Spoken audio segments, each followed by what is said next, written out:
স্বাগত জানাচ্ছি RIC still জনতন্ত্র গণতন্ত্রের সঙ্গে আছি শেখ জায়েদ। আগামীকাল বহুল প্রত্যাশিত জুলাই সনদ স্বাক্ষর অনুষ্ঠান হবে।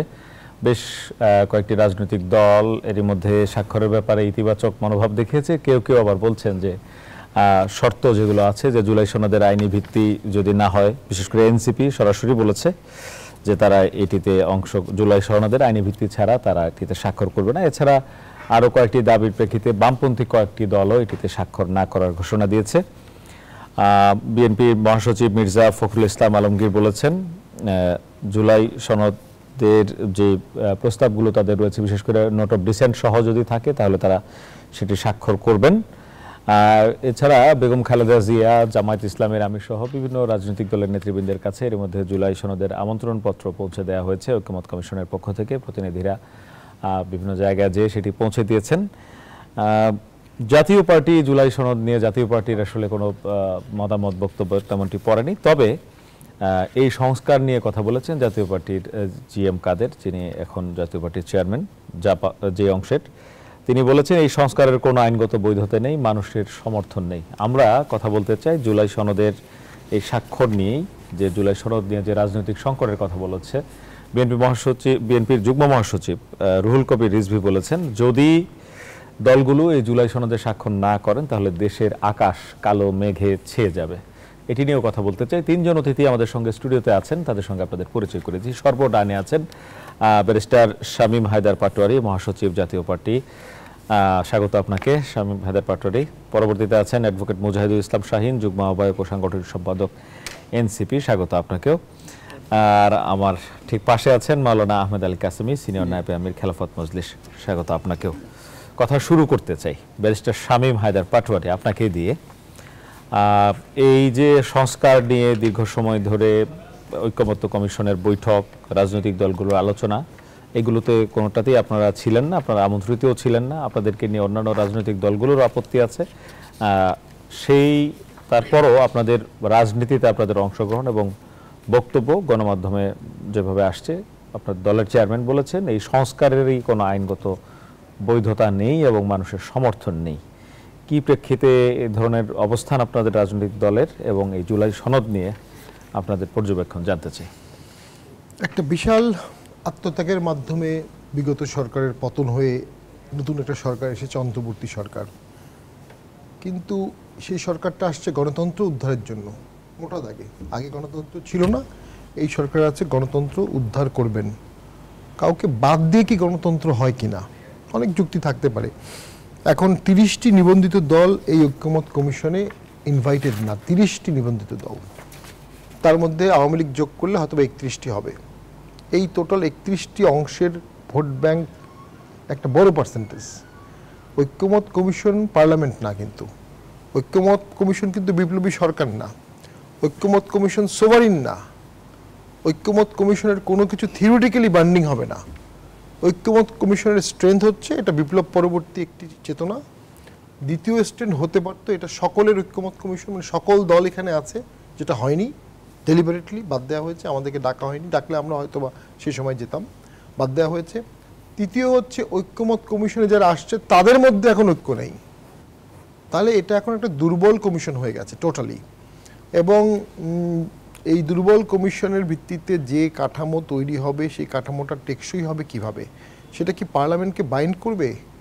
একটা বর্তমান পার্লামেন্টই তো আরেকটা ফিউচার পার্লামেন্টকে বাইন্ড করতে পারে না, আনলেস লোন দেয়া হলে, লোন যদি হয়ে থাকে, loan can bind future parliament.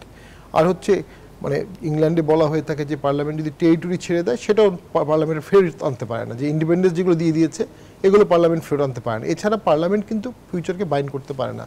ঐক্যমত কমিশন কিভাবে ফিউচারের সবগুলো পার্লামেন্টকে বাইন্ড করবে?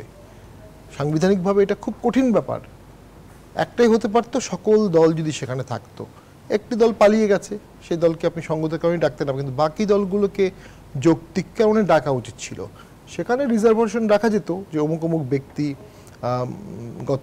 গত সরকারের সাথে অন্যায় জড়িত, হত্যাকাণ্ডে জড়িত, অভিযোগ আছে, দুর্নীতিতে জড়িত, হ্যাঁ, তাদেরকে বাদ দিয়ে আপনি আনলে আমি মনে করি ডক্টর ইউনূস স্যারকে আনা হয়েছে ঐক্য সৃষ্টির জন্য, অনৈক্য সৃষ্টির জন্য না। কিন্তু উনি কিন্তু দেশে একটা দীর্ঘস্থায়ী অনৈক্য করে গেলেন। 71 সালের পরে বঙ্গবন্ধু সাধারণ ক্ষমা কেন ঘোষণা করলেন? তিনি কোনো অবস্থাতেই ওই অনৈক্যটাকে বাড়াতে চাননি। বঙ্গবন্ধু কন্যা এসে সেই ইস্যুগুলো খুঁচিয়ে খুঁচিয়ে বের করে অনৈক্যটাকে বাড়ালো। খুব অ্যাসেনশিয়াল ছিল কিনা। আবার এখন যেভাবে করে ফাটল হয়ে গেল, দুই ভাগ দেশ, কিন্তু কোনটা বেশি কোনটা কম আমি বলবো না, যে যার দলের বা পক্ষের কথা বলে বেশি। বিপুল অঙ্কের দল, বিপুল পার্সেন্টেজ মানুষ এই ঐক্যপক্ষের বাইরে আছে। পৃথিবীর ইতিহাসে এত পার্সেন্টেজ লোককে বাদ দিয়ে কখনো কোনো ঐক্য হয়েছে? ৭২ সালে আমাদের যে সংবিধান হলো সেখানে সকলের সম্মতি ছিল, দু একটা বিষয়ে রিজার্ভেশন ছিল, যেমন ধর্মনিরপেক্ষতা। এটা তো আসলে ৭১ সালে তো মুক্তিযুদ্ধের ধর্মনিরপেক্ষতার জন্য যুদ্ধ করে নেই, ধর্মভিত্তিক দল নিষিদ্ধ, এটা কিন্তু ৭১-এর চেতনা ছিল না। হয়তো এই কটা জিনিস বাদ দিলে বাকি সবগুলো কিন্তু সকলেই অংশগ্রহণ করেছিল। ৭০ সালে ২৭% লোক আওয়ামী লীগকে ভোট দেয়নি, কিন্তু ৭১-এ যখন জেনোসাইড হলো ওই ২৭% অনেক অংশই কিন্তু আবার ৭১-এর পক্ষে চলে আসলো। ৯১ সালে যখন ঐক্যমত হলো, জাতীয় পার্টিও মেনে নিয়েছিল তার বিরুদ্ধে সমালোচনাগুলো, তার বিরুদ্ধে প্রস্তাবগুলো, সকল দল ৯১ সালে কিন্তু এক শেষ করে এক প্ল্যাটফর্মে ছিল। আজকে ২৫-এ এসে কিন্তু কতগুলো দল একসাথে আছে, কতগুলো দল একসাথে নাই। জুলাই সনদে আপনি বলছেন যে এটা আসলে অনৈক্যেরই, এটা মাল্টিপল অনৈক্যের প্রতীক হয়ে যাবে। প্রথম থেকে ঐক্যমত কমিশনের ফরমেশনটা সার্বজনীন হয়নি, আর ফরমেশনের পরে কাজে গিয়ে শেষে আমরা দেখলাম এখানে আবার অনেক ডাইভার্জেন্ট হয়ে যাচ্ছে। অনেকে স্বাক্ষর করবে, অনেকে স্বাক্ষর করবে না, এই শর্তে করবে, এই শর্তে করবে না, অর্থাৎ একটা ঐক্য সৃষ্টি হলো না। জি, ধন্যবাদ আপনাকে। আবার আসবো আপনার কাছে। অ্যাডভোকেট মুজাহিদুল ইসলাম শাহীন, আপনারা বলেছেন আইনি ভিত্তি না হলে স্বাক্ষর করবেন না, আর শামীম হায়দার পাটোয়ারি যেটা বলেছেন আসলে উনি যারা গণঅভ্যুত্থানের সাথে ছিলেন না বলে আপনারা বলেন, তাদের মানে সহ নয় বলে, সকল দল নয় বলে এটাতে আসলে ঐক্যমত হচ্ছে না, বিভেদ আরও বাড়ছে। আরেকটি কথা বলেছেন, এই ঐক্যমত কমিশনে যারা গেছেন তাদের মধ্যেও অনৈক্য আছে। কি বলবেন? সেই আপনাদেরও মানে দ্বিমত তো আছে, দ্বিমত সহই।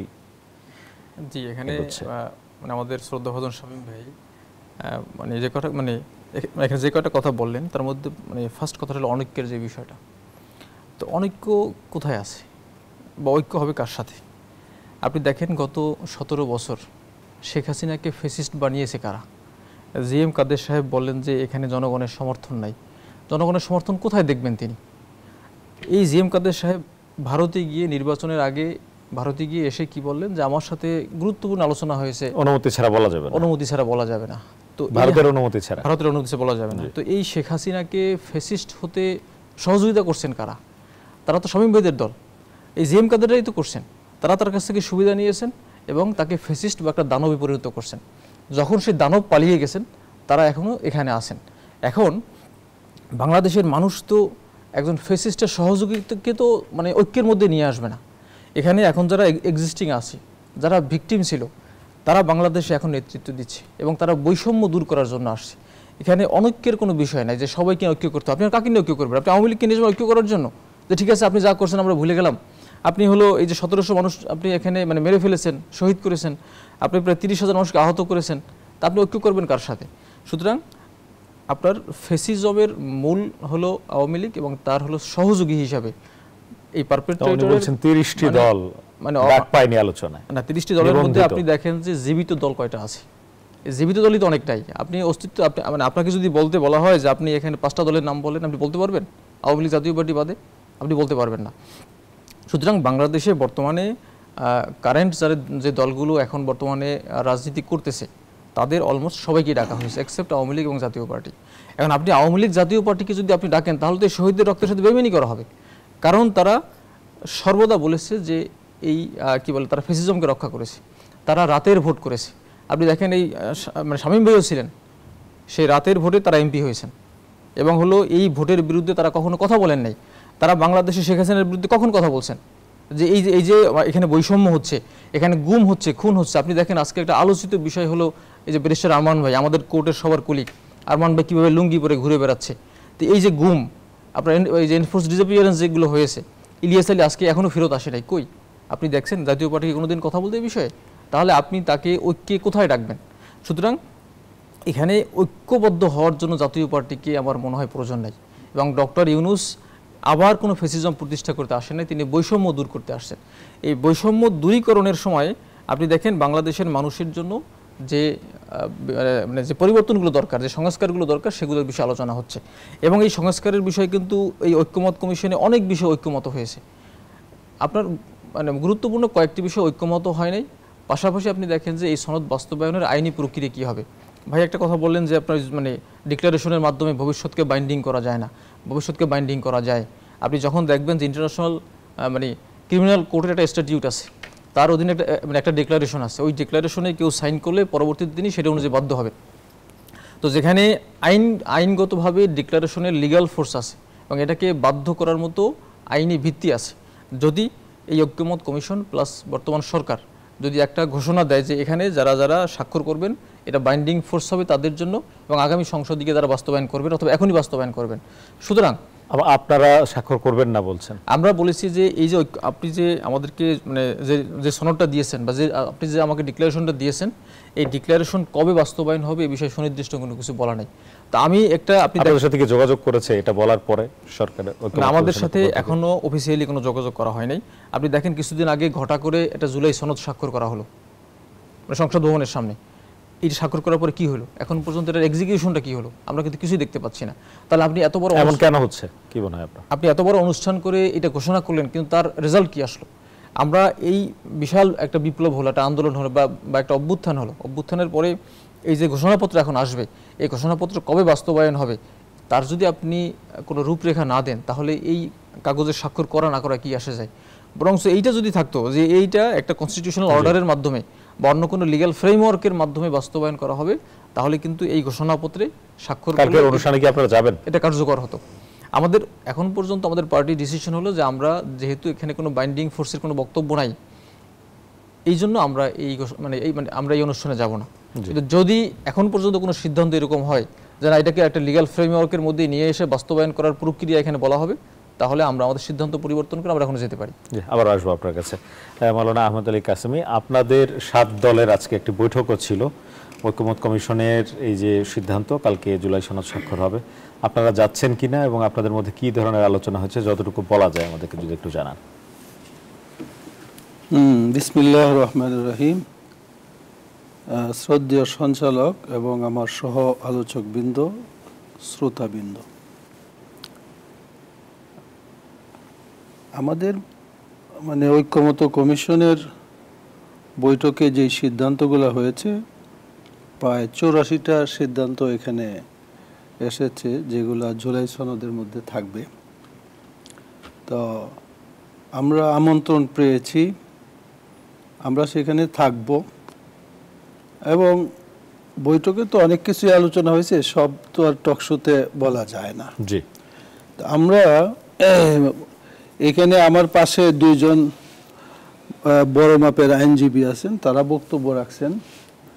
প্রথম যিনি বক্তব্য রাখছেন ওনার দলের প্রধান যিনি, উনি তো এখন দলের মহাসচিব, তাই না? 2 জনই দলের মেইন ব্যক্তি বলা যায়। একজন তো বলছেন যে সংস্কারের আইনগত বৈধতা নেই, তাই না? মানুষের সমর্থন নেই, মানুষের সমর্থন নেই। ঠিকই আছে, মানুষ বলতে যদি ওনারা বুঝেন জাতীয় পার্টি আর আওয়ামী লীগ তাহলে সেই মানুষগুলোর সমর্থন নেই। আর যদি আমরা যদি মানুষ বলতে বুঝি যে যারা 17 বছর নির্যাতিত হইয়া যাদেরকে বিতাড়িত করেছে দেশ থেকে, আর তাদের সাথে থেকে তাদের সকল কাজে বৈধতা দিয়ে জাতীয় পার্টি এখনো তারা খুব ভালোভাবে এই দেশে আছে, কোনো খারাপ কিছু হয় নাই তাদের, তাই না? আমার মনে আছে একটা কথা যে 90-এর গণ অভ্যুত্থান একটা হয়েছিল, তাই না? 90-এর এরশাদ সাহেব জেলে ছিলেন, সেই সময়ও কিন্তু জাতীয় পার্টির মরহুম মিজানুর রহমান চৌধুরী সাহেব অত্যন্ত মিষ্টি মিষ্টি কথা বলে মানে এর পরেও কিন্তু ওনারা প্রায় 35টা আসন লাভ করছিলেন। এই জাতীয় পার্টির কিন্তু এটা পুরাতন অভ্যাস, এই মিষ্টি মিষ্টি কথা বলে। আর ওই সংস্কারের আইনগত বৈধতা নেই। আমরা তো মনে করি এই সরকারের আসল বৈধতা হলো জনগণ। জনগণ এই সরকারের তো আর কিছু নেই, মানে জনগণ চাচ্ছে এমন একটি সরকার, এবং জনগণই শেখ হাসিনাকে তাড়িয়েছে এবং শেখ হাসিনার সাথে যে সমস্ত দল সহযোগী ছিল, এখন এই যে তিনি বললেন যে প্রায় 30টা দলকে ডাকা হয় না। 30টা দল তো রাস্তায় নামতে দেখিনি যে আম করে ডাকে না কেন, এখনো তো তাদেরকে সেভাবে 30টা দল 30 জনকে আমি কোনোদিন দেখিনি, কেউ দেখছে কিনা জানিও না। তো জাতীয় পার্টি এই দেশের মানে যত ওনারা গৃহপালিত একটা বিরোধী দল সবসময় মানুষে বলে আসছে এবং তাদেরকে লালন পালন করছে আওয়ামী লীগ এবং অন্যান্য দলের কিছু লোক এখন কিন্তু জেলে আছে, হাসানুল হক ইনুটা অমুক তমুক আরও কেউ কেউ আছে এখন তারা জেলে, কিন্তু স্বৈরাচারের দোষর হিসাবে এদের কিন্তু বাহিরে থাকার কথা না, এদেরও তো বিচার হওয়া উচিত, এটা দাবি চলতেছে।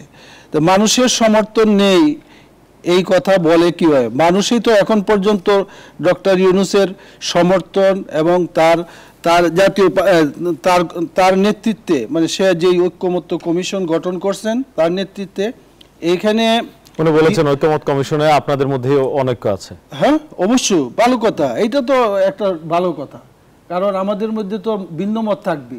আমরা যখন 10 জন বসবো 10 জন লোকের কি একমত থাকবে?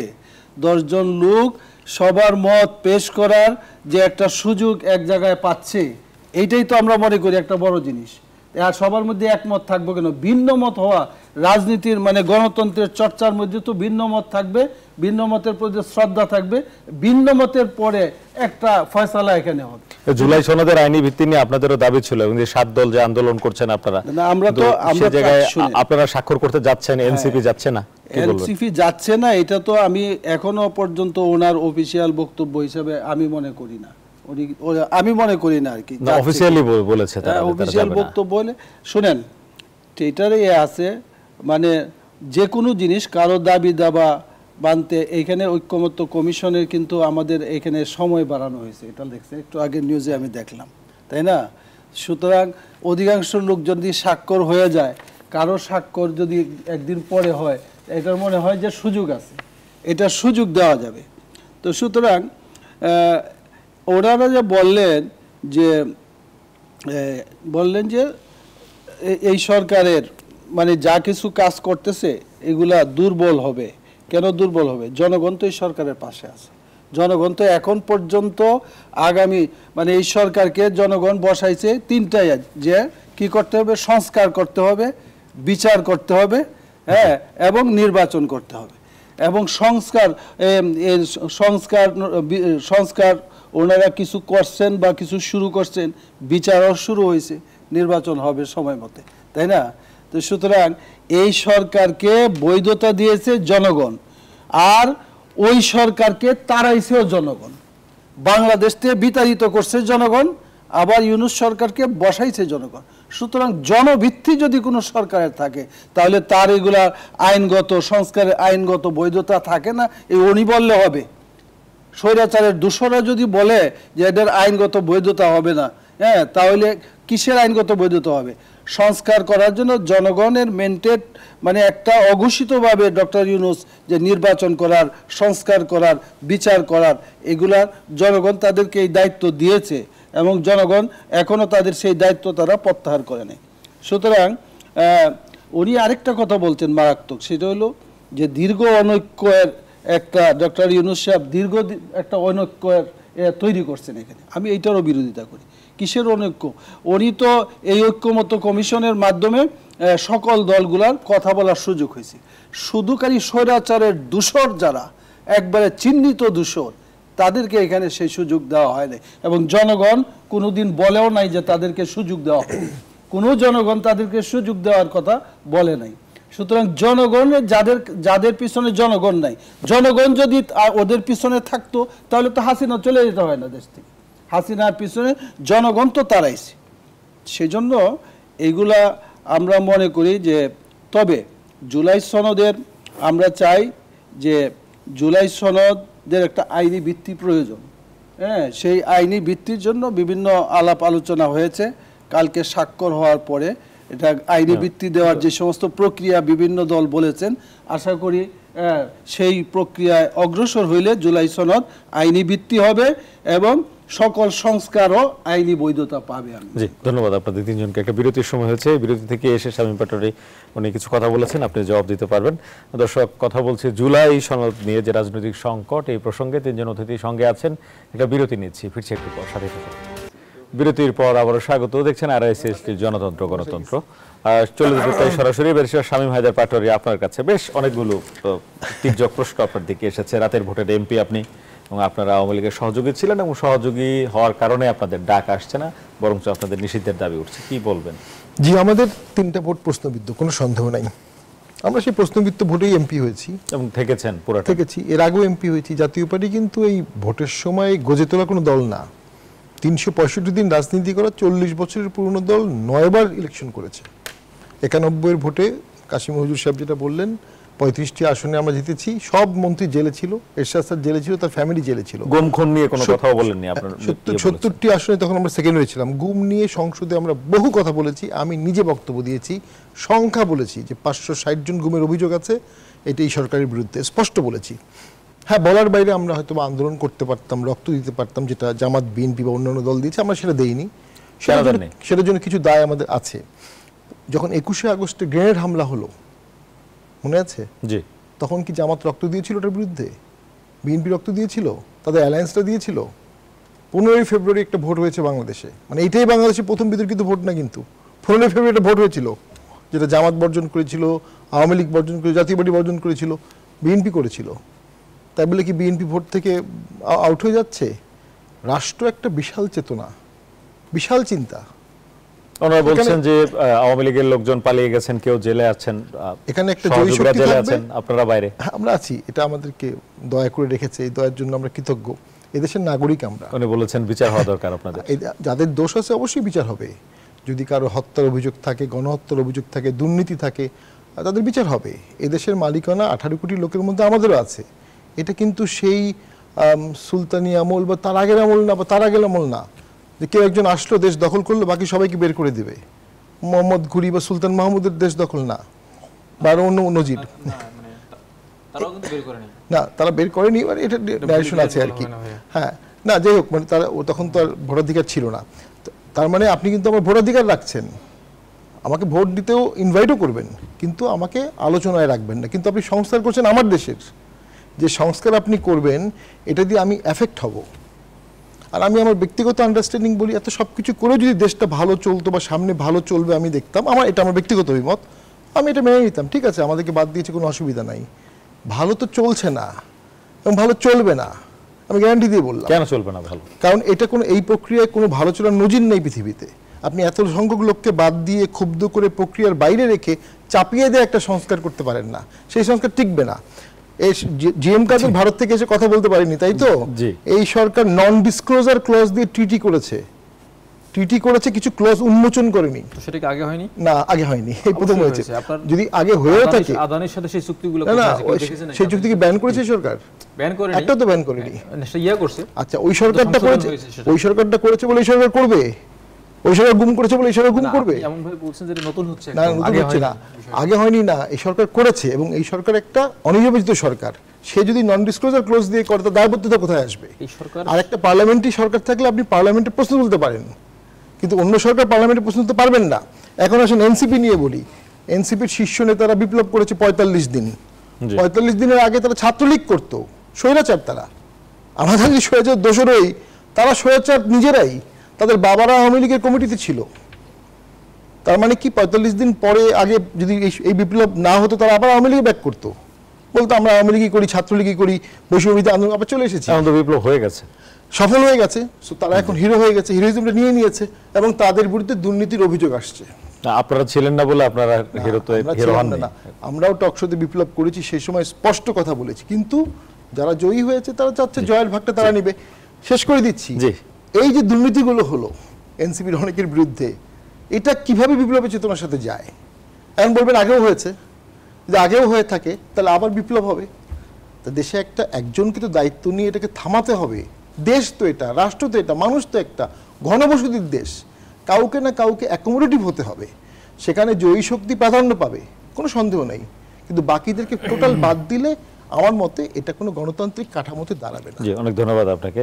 ব্যারিস্টার মুজাহিদুল ইসলাম শাহীন, অ্যাডভোকেট মুজাহিদুল ইসলাম শাহীন, সেটি হচ্ছে উনি বলছেন যে শান্তি আসবে না, সামনে আরও এই ধরনের জঞ্জাল বাড়তে থাকবে, সহিংসতা বাড়বে, এই ধরনের ইঙ্গিত উনি দিয়েছেন। সেই জায়গায় আবার আপনারাও বলছেন যে জুলাই সনদে স্বাক্ষর করবেন না, এটি দিয়েও অনৈক্য আরও বেশি বাড়বে কিনা, এটি নির্বাচনের প্রভাব ফেলবে কিনা, কি বলবেন? সময় বেশি নেই। এখানে শামীম ভাই যে কথাটা বললেন, আমি এটাকে খুব ভেহেমেন্টলি অপোজ করতেছি যে এনসিপি স্বৈরাচার, এই কথাটা খুবই অন্যায্য কথা এবং এটা অন্যায় কথা, এটা তিনি বলতে পারেন না। তারা ছাত্রলীগ করতে, না আপনি ছাত্রলীগ করছেন এবং এনসিপি স্বৈরাচার, আপনি এনসিপির নেতৃবৃন্দ, আপনি এনসিপি স্বৈরাচারের কথাটা বলছেন, এটা আপনি বলতে পারেন না। এনসিপি কোথায়? এনসিপি ছাত্রলীগ করছে কেন? নাহিদ ইসলাম ছাত্রলীগ করেছে, আপনি একমাত্র আপনি দেখাতে পারেন সার্জিস আলমকে দেখাতে পারেন। তো সার্জিস আলমকে আপনি দেখান যে আপনি ছাত্রলীগের মতো কোনো সহিংসতায় অংশগ্রহণ করছে, কমিটি ছিল তো, আমরা তো ছাত্রলীগ কমিটি ছিলাম না, তার বিচার করেন। কিন্তু আপনি এভাবে ছাত্রলীগ অনেকেই করেছে এবং ছাত্রলীগের অনেক ছেলেপেলে তার দল ত্যাগ করে এখানে এসে আন্দোলনে শরিক হয়েছে। সে যারা শরিক হয়েছে, আমরাও শরিক হয়েছি আন্দোলনে, আমি এটাই বলতে চাচ্ছি, আমরাও শরিক হয়েছি। আছে আমাদের দুজন মারা গেছে, ছাত্রলীগের অনেক ছেলে পদ ত্যাগ করে এখানে এসে শরিক হয়েছে। আপনি এনসিপি কে স্বৈরাচারী ভাবে বলতেই পারেন না। নাহিদ ইসলামরা এখানে হঠাৎ করে আসে নাই, তারা ক্যাম্পাসে আন্দোলনের পর আন্দোলন করতে করতে তারা কিন্তু এখানে এসে পৌঁছেছে। তারা ছাত্র অধিকারী ছিল, ছাত্র শক্তি ছিল, এবার এখানে আসছে। সুতরাং আপনি এই কথাটা আপনার হলে এক্সপান্স করা উচিত। আর আপনি বলছেন দুর্নীতির অভিযোগ তো মাত্র আসা শুরু করছে, আপনি ইনভেস্টিগেশন করতে দেন, তারপরে আপনি প্রমাণ করেন যে হ্যাঁ এটা হয়েছে। আপনি ঢালাওভাবে আপনি অভিযোগ করেন, তাহলে তো এটা তো আপনার কাম্য না। তাছাড়া আপনি দেখেন আপনারা 17 বছরে কি করেছেন, সেখানে সেই দুর্নীতির বিষয়গুলো এখন পর্যন্ত ইনভেস্টিগেশন হচ্ছে না। আমরা সরকারের কাছে আবেদন জানাই যে আপনার জাতীয় পার্টির নেতৃবৃন্দ এবং আওয়ামী লীগের লোকজন, তারা সরকারের থেকে যা করেছে এখন ইনভেস্টিগেশন হয়ে এগুলো বিচারের আওতায় আসা উচিত। এই বিচারের আওতায় না আসার কারণে তারা কিন্তু এত বড় বড় কথা এখন বলতে পারতেছেন। এটা কিন্তু এই সময়ে বর্তমান সরকারের বদান্যতা বলা যায়। সামনে দেশ আরো অশান্ত হবে উনি বলেছেন। না, সামনে দেশ অশান্ত হবে না, এটা তাদের একটা রূপকল্প। যেমন শেখ হাসিনা মনে করে তারা এখন বাংলাদেশে চলে আসবে। আপনি দেখেন না, বিভিন্ন সময় দেখা যায় যে বিমানবন্দরে উপস্থিত থাকে, মাঝে মাঝে কিছু লোকজন হলো বিভিন্ন জায়গা থেকে ঢাকা আসে। এটা দেশকে অশান্ত করার জন্য তারা এগুলো বলতেছেন, অশান্ত হবে। অশান্ত হওয়ার একটা প্রক্রিয়া তারা তৈরি করতেছেন। বাংলাদেশের মানুষ দলমত নির্বিশেষে এখন ঐক্যবদ্ধ ফ্যাসিজম মোকাবেলা যে অনৈক্য, সেটি অশান্তি ডাকবে না। আমাদের মধ্যে এটা অনৈক্য না, এটা মতৈক্যে আসার জন্য আমরা বিভিন্ন আলোচনা করতেছি। এটা আলোচনার টেবিলে বসে আলোচনা হয় এবং সেখান থেকে ঐক্য হয়। আপনি দেখেন কোনো মিছিল হচ্ছে, কোনো মিটিং হচ্ছে, আন্দোলন হচ্ছে, হরতাল হচ্ছে, তাহলে এখানে অনৈক্যটা কোথায়? এখানে জাতীয় পার্টি এবং আওয়ামী লীগ তারা চেষ্টা করতেছে বাংলাদেশে যে কোনো মূল্যে এটা অস্থিতিশীল পরিবেশ তৈরি করে তারা বাংলাদেশের রাজনীতি তারপর এখানে আবার চলে আসবে। কিন্তু বাংলাদেশের মানুষ তা হইতে দেবে না। কেন দিবে না? কারণ তারা গত 17 বছরে যে ফ্যাসিজম কায়েম করছে, এই ফ্যাসিজম ধুয়ে মুছে শেষ না করা পর্যন্ত, বাংলাদেশের নতুন পরিবেশ তৈরি করা না পর্যন্ত আমার মনে হয় এদেরকে আর এখানে আসতে দেওয়া উচিত। আরেকটি বিপ্লব হতে পারে বলেছেন। বিপ্লব তো হতেই পারে, বিপ্লব প্রতি বিপ্লব সবসময় হয়। যদি বর্তমানে যারা ক্ষমতায় আসছে তারা যদি বৈষম্যহীন বা বৈষম্য দূর করতে না পারেন, যদি গণতন্ত্র পুনরুদ্ধার করতে না পারেন, এটিও উনি বলেছেন, করতে না পারেন, তাহলে বাংলাদেশের মানুষ সিদ্ধান্ত নেবে। সেটা এককভাবে আওয়ামী লীগ আর জাতীয় পার্টি না। এখানে হুজুরে খুব ভালো করে বলেছেন যে বাংলাদেশের মানুষকে যদি আওয়ামী লীগের জাতীয় পার্টি ধরা হয় তাহলে তো সেটা ভিন্ন বিষয়। বাংলাদেশের মানুষ, আপনি দেখেন আন্দোলনের সময়, আপনি আন্দোলনের ভিডিওগুলো দেখেন, দল মত নির্বিশেষে, আওয়াল বৃদ্ধা বনিতা, আপনার ধর্ম বর্ণ নির্বিশেষে সব মানুষ কিন্তু আন্দোলনে সামিল হয়েছে। কেন আসছে তারা? কেন তাদের ক্ষোভ ছিল? তারা কিন্তু মাঠে ছিল না, তারা কিন্তু সবাই কিন্তু ভিকটিম ছিল না, কিন্তু ভিকটিমদের পক্ষে আসছেন যে এভাবে আর চলতে পারে না দেশ। সুতরাং আমরা মনে করি এই সরকার যদি বৈষম্য দূর করে সামনে গণতন্ত্র পুনরুদ্ধার করতে পারে, উপহার দিতে পারে, তাহলে জনগণ সেটা সাদরে মেনে নেবে এবং দেশকে অস্থিতিশীল করার কোনো সুযোগ নেই। মাওলানা আহমদ আলী কাসেমি, সেটি হচ্ছে অনৈক্য বা অশান্ত হতে পারে দেশ আবারও, এটির শঙ্কা উনি প্রকাশ করেছেন। এটা ঠিকই আছে, কারণ জাতীয় পার্টির উনি তো একজন উল্লেখযোগ্য লিডার, মহাসচিব। উনি যদি কথা বলেন এটাকে কিন্তু আমলে নেওয়া উচিত আমি মনে করি। কারণ ওই যে দেশ অশান্ত হতে পারে, দেশটাকে অশান্ত করার চক্রান্তের সাথে বর্তমান জাতীয় পার্টি এবং আওয়ামী লীগের সাথে যেটা যোগাযোগ আছে, এবং সেই ভবিষ্যৎবাণীটাই ওনারা করছেন যে দেশ অশান্ত। এটা তো সত্য কথা, কারণ ওনারা এই সত্য কথাটা এখানে বলে ফেলছেন আপনার সামনে। তাই মনে করি যদি দেশ অশান্ত হওয়ার পরিকল্পনা কেউ করে থাকে এবং ওনারা ভালো জানেন যে এটা অশান্ত হবে, সুতরাং দেশকে শান্ত রাখার জন্য দেশপ্রেমিক জনগণ যারা আছে, যারা দেশকে ভালোবাসে, তারা অবশ্যই দেশকে শান্ত রাখার চেষ্টা করবে। দেশকে সঠিক পথে চালানোর জন্য চেষ্টা করবে, এটা তো করবেই, তাই না? এটা তো দায়িত্ব। উনি একটা কথা বলছেন যে ৪৫ দিন আন্দোলন করছে এনসিপি, এইটাকে উনি বেশি বলছেন। এনসিপি তো ছিল না তখন, রাখেন, ওইটা করছে, আন্দোলন হয়েছে মাত্র ৩৬ দিন, এবং সেই সময় এনসিপির নামে কোনো সংগঠন বাংলাদেশে ছিল না, তাই না? এই আন্দোলনটা শুধু তারা করে নাই, আমরা দীর্ঘ ১৭ বৎসর আন্দোলন হয়েছে। এই ১৭ বৎসরের আন্দোলনের ধারাবাহিকতা শেষ ৩৬ দিনকে অত্যন্ত গুরুত্বের সাথে, এবং আমাদের কিছু ছাত্র এবং জনতা যাদের আত্মত্যাগকে চিরদিন বাংলাদেশকে স্মরণ করতে হবে, তারা ৩৬ দিনের মাথায় দেশটাকে বিজয় করছেন এবং ফ্যাসিস্ট মুক্ত করছেন। সুতরাং ছাত্ররা সামনে ছিল, এবং তাদের কিছু ছাত্রের অত্যন্ত ত্যাগ ছিল, তাই না? সেজন্য তাদেরকে সেটা আমরা করি। তো এই ত্যাগের কারণে কিন্তু এখানে জনতা পাশে ছিল, যেই জায়গায় ছেলে ছিল পাশে তার বাবা ছিল, যে জায়গায় সন্তান ছিল পাশে তার মা ছিল, যে জায়গায় ছাত্র ছিল সেগুলো পাশে তার টিচার ছিল, এই সবই কিন্তু ছিল। সুতরাং আমরা পাটোয়ারি সাহেবকে একটা অনুরোধ করতে পারি যে দেখেন, এখন পর্যন্ত বাংলাদেশের পক্ষে থাকার, আপনার রাজনীতিটা বাংলাদেশের পক্ষে হওয়া উচিত। সুতরাং এই বাংলাদেশ দীর্ঘদিন পর্যন্ত ভিন্ন দেশের তাদের প্রেসক্রিপশনে বাংলাদেশ পরিচালিত হয়েছে। সুতরাং আমরা এখন চাই বাংলাদেশের পরিচালনার ভার বাংলাদেশের নাগরিক যারা এবং বাংলাদেশের পক্ষের মানুষ যারা, তারা বাংলাদেশ পরিচালিত করবে। ভিন্ন রাষ্ট্রের সাথে আমাদের বন্ধুত্ব থাকবে, আমাদের সাথে শুধু এতটুক, আমাদের যতটুক একজন প্রতিবেশীর সাথে থাকা প্রয়োজন, এর বাহিরে বন্ধুত্ব আমরা করতে চাই না। জি, ধন্যবাদ আপনাকে। জুলাই সনদের স্বাক্ষর নিয়ে যে মতভেদ বা স্বাক্ষর করা নিয়ে যে অনৈক্য, এটি নিয়েও কথা বলতে চাই। বিরতির পর অল্প একটু সময় পাবো, দর্শক নিশ্চয় আলোচনা শুনবেন। একটু বিরতি নিচ্ছি, বিরতির পর আবারও স্বাগত। দেখছেন RICLC জনতন্ত্র গণতন্ত্র। কাল জুলাই সনদে স্বাক্ষর করবে রাজনৈতিক দলগুলো। স্বাক্ষর হলে কি হবে, না হলে কি হবে, একটু এই প্রশ্নটি করতে চাই তিনজন অতিথিকেই। প্রথমে শামীম হায়দার পাটোয়ারি, আপনাকে। এটা পার্লামেন্ট দিয়ে যেতে হবে, স্বাক্ষর হলেও পার্লামেন্ট দিয়ে যেতে হবে, স্বাক্ষর না হলেও পার্লামেন্ট দিয়ে যেতে হবে। কেউ করবেন না বলছেন, এবং যারা পরবর্তী সরকার গঠন হবে তাদের সদিচ্ছা যে সংস্কারগুলো তারা কতটুকু ধারণ করবে, নিজেকে সীমাবদ্ধ করার যে চেতনা সেটা তাদের মধ্যে থাকতে হবে। তবে স্বাক্ষর করলে এখান থেকে যখন আপনি সংসদে আলোচনা হবে তখন তারা এখান থেকে ডেভিয়েট করতে পারবে না। এই স্বাক্ষরের ফলে তারা কিন্তু একটা ইলেকশন ম্যানিফেস্টোতে এটা রিফ্লেক্ট হতে হবে। যারা এই ডকুমেন্ট সাইন করবে তারা ইলেকশন ম্যানিফেস্টোতে এটা আনতে হবে, শব্দটা আনতে হবে। এরপরে তারা জয়ী হওয়ার পরে সেখান থেকে তারা চলে আসতে পারবে না, অথবা বিরোধী দল এটা অপোজ করতে পারবে না। তো এটার গুরুত্ব নাই আমি এটা বলবো না, অবশ্যই গুরুত্ব আছে। তো সেটা হচ্ছে সরকারকে কতটুকু সীমাবদ্ধ করতে পারবে সেটার উপর নির্ভর করবে। সদিচ্ছা, রাজনৈতিক দলগুলোর সদিচ্ছা যে আগের রিজিম ছিল সেই রিজিমগুলো যেন আবার ক্রিয়েট না হয়, সীমাবদ্ধ সরকার যেন হয়, এটা হচ্ছে ব্যাপার। নেপালে 17 বছরে 14টা গভর্নমেন্ট চেঞ্জ হয়েছে, 6টা বিপ্লব হয়েছে। তো নেপাল থেকে আমাদের শিখতে হবে যে আসলে বিপ্লব হয়, কাউন্টার বিপ্লব হয়, কি করলে কাউন্টার বিপ্লব হবে না, কতটুকু উদার হলে। আপনি তো 20%, 30%, 1% লোককেও বাংলাদেশ থেকে মেরে ফেলতে পারবেন না, ওটা তো রাজনীতি না। তো সবাইকে বোর্ডে রেখে টেকসই সমাধান করতে হবে। জি, ধন্যবাদ আপনাকে। অ্যাডভোকেট মুজাহিদুল ইসলাম শাহীন, স্বাক্ষর যদি আপনারা না করেন তাহলে কি হবে? আসলে জুলাই সনদে বলা থাকা উচিত যেটা কীভাবে বাস্তবায়ন হবে, এর বাইন্ডিং ফোর্সটা কি, এটা কি এর কনস্টিটিউশনাল অর্ডারের মাধ্যমে হবে না কিভাবে হবে। তো এইটা যদি এক্স্যাক্টলি বলা না থাকে তাহলে তো আসলে এই সনদে স্বাক্ষর করে কোনো লাভ নেই। আপনি স্বাক্ষর করলেন কিন্তু পরবর্তীতে বাস্তবায়ন হলো না, তাহলে এই স্বাক্ষর করা না করাতে কিছু আসে যায় না।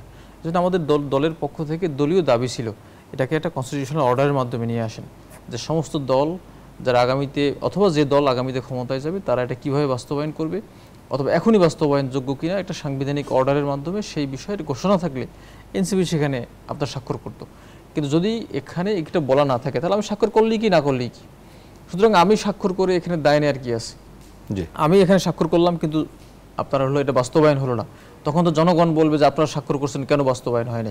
তাহলে আপনারা আমার বলার সুযোগ আছে। জি, ধন্যবাদ। তাহলে আপনারা কেন স্বাক্ষর করতে যাচ্ছেন আহমদ আলী কাসমি, যদি ওনার যুক্তি এটা হয়? না করলে আমরা এটার মধ্যে সবার স্বাক্ষর নেওয়ার অর্থই তো এটা বাস্তবায়নের পক্ষেই সবাই, আমি এটা মনে করি। আরেকটা কথা এখানে বলা হয়েছে যে গণভোটের মাধ্যমে এটাকে আইনি ভিত্তি দিতে হবে, হ্যাঁ, সুতরাং আমরা তো চাচ্ছি যে এটা স্বাক্ষর হবে, তারপরে গণভোটের আপনারা নভেম্বরের মধ্যে গণভোটের মাধ্যমে আইনি ভিত্তি দেওয়া হবে। এখন আগে যদি কেউ রাগ গুসা করে স্বাক্ষর না করে, হ্যাঁ, সেটারও কি আইনি আছে কয়জন স্বাক্ষর করলে এটার গুরুত্ব থাকবে আর কতজন না করলে গুরুত্ব থাকবে না, সেটা অবশ্য আমি বলতে পারতেছি না। সেই জন্য এনসিপিকেও এই ব্যাপারে আমরা মনে করব যে একসাথে যেগুলো ঐক্যমত্য কমিশনের সাথে একমত হয়েছে যেভাবে, এটার সাথেই থাকা দরকার। কারণ এনসিপি তারা কিছু মানুষ একত্রিত হয়ে এখানে দল করছে, এই মানুষগুলা মানে জুলাই যুদ্ধে তারা অগ্রসর ছিল, আগে ছিল, এই জন্য অনেকে হয়তো সম্মান করে, কিন্তু সকল কাজ কিন্তু নিজেদেরকে জনগণের পাশে থেকে করতে হবে, নিজেদেরকে এর বেশি মনে করা উচিত হবে বলে আমি মনে করি। অনেক ধন্যবাদ জানাই আপনাদের তিনজনকে আমাদের সঙ্গে যুক্ত হয়ে স্টুডিওতে এসে সময় দেওয়ার জন্য। দর্শক, অনেক রক্ত ঝরেছে, জুলাই বিপ্লব, জুলাই গণঅভ্যুত্থান হয়েছে, তারপর দীর্ঘ সময় ধরে রাজনৈতিক দলগুলোর যে আলোচনার পর আগামীকাল জুলাই সনদ স্বাক্ষর হতে যাচ্ছে। আমরা কোনো সংকট নতুন করে বাংলাদেশের সামনে না আসুক, বাংলাদেশের মানুষের সামনে না আসুক, আগামীর বাংলাদেশ যেন শান্তির বাংলাদেশ হয়, সেটি আমাদের প্রত্যাশা সবার মতো। আজকের আয়োজন এখানে শেষ করছি। আগামীকাল অন্য কোনো বিষয়ে আবার আপনার সামনে দেখা হবে। ভালো থাকবেন, সুস্থ থাকবেন।